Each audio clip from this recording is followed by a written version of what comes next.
মা, আপনার ছেলেরা শহরে চলে গেল কাজের খোঁজে। এখন আমরা 3 বউ একসাথে থাকবো নাকি আলাদা হব, তোমার কাছে জানতে চাইছি। তোমার মত জানা দরকার। রাধা, আমি চাই তোরা 3 বউ একসাথে থাক। আমি বুড়ি মানুষ, তোদের সবাইকে একসাথে দেখে শান্তি পাই। তোরা আলাদা হলে এই বাড়ি যে শ্মশান হয়ে যাবে। কে কার খোঁজ রাখবে বল আলাদা হয়ে গেলে? মা, মালতী আর সুনিতার সাথে আমার বনে না। ওরা সবসময় নিজেদের নিয়ে থাকে। আমাকে দেখলেই মুখ ঘুরিয়ে নেয় ওরা। সকালে দেখা হলে কথা বলে না, রাতে একসাথে খেতে বসলে গোমড়া মুখ করে থাকে। কি যে হয়েছে ওদের বুঝি না। বৌমা, সবাই একসাথে এক বাড়িতে থাকলে এরকম একটু আধটু হয়, কিন্তু মন থেকে ভালোবাসলে সব ঠিক হয়ে যায়। আমি এই বাড়িতে বউ হয়ে যখন এসেছিলাম তখন 3 ননদ ছিল। কত ঝগড়া হয়েছে, কিন্তু পরে সব মিটে গেছে। সময় লাগে, ধৈর্য ধরতে হয় সব কিছু ঠিক করতে। মা, তোমার সময় আর এখনকার সময় এক নয়। আগে মানুষ মানিয়ে নিত, এখন কেউ কারো কথা শুনতে চায় না। আমি আলাদা সংসার করতে চাই। মালতী আর সুনিতাও একই কথা বলে, আমরা 3 জনে 3 ঘরে থাকবো। তোরা যা চাস তাই তবে হোক, কিন্তু আমাকে কে দেখবে? আমার বয়স হয়েছে, চোখে কম দেখি, হাঁটতে কষ্ট হয়। একা একা কিভাবে চলবো বল? মা, তুমি নিজে থাকতে পারবে। আমরা মাঝে মাঝে দেখে যাব, তোমার জন্য খাবার রেখে যাব। আমরা তোমার যত্ন নেব। আমরা যতটুকু পারি তোমার জন্য করব। মাঝে মাঝে আসবি? সেটা কবে?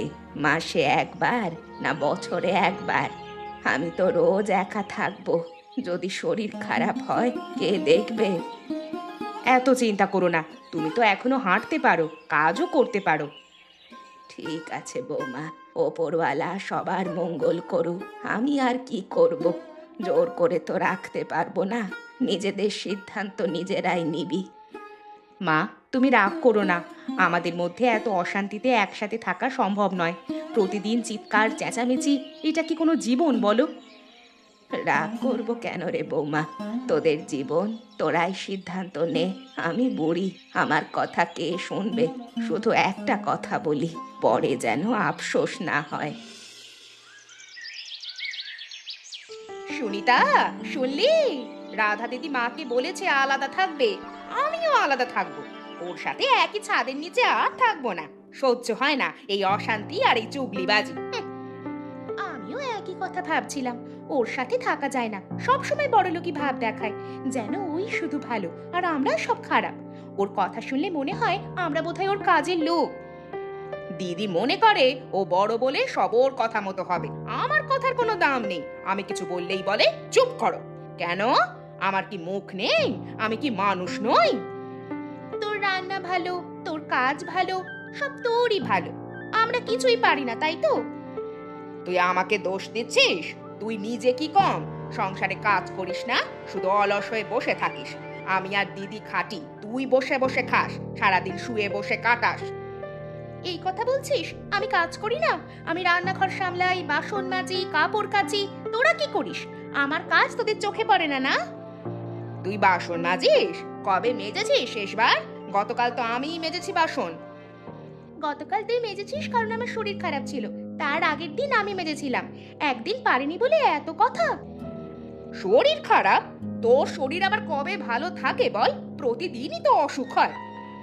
দেখ মালতী, আমার সঙ্গে না এভাবে কথা বলবি না। আমি তো চাকরানি নই। দেখ সুনিতা, আমার সাথে ঝগড়া করবি না। আমি আমার মতো থাকবো, তুই তোর মতো থাক। আলাদা হয়ে গেলে ঝামেলা নেই। কে কার কাজ করলো না করলো কারো মাথা ব্যথা থাকবে না। ঠিক আছে ঠিক আছে, তাহলে আলাদা হওয়াই ভালো। তোদের মুখও দেখতে চাই না। প্রতিদিন এই ঝগড়া আর সহ্য হয় না। শান্তিতে থাকতে চাই। আমিও না, কিন্তু মায়ের কি হবে? মা তো আর একা থাকতে পারবে না। বুড়ি মানুষ, শরীরও ভালো নয়, চোখেও কম দেখে। মা নিজেরটা নিজে দেখবে। আমাদের নিজেদের সংসার সামলাতেই কষ্ট। মায়ের দায়িত্ব নেওয়ার সামর্থ্য আমাদের নেই। আমরা কি মায়ের দাসী নাকি? নিজেদের তো দেখতে হবে। হ্যাঁ হ্যাঁ, ঠিক বলেছিস।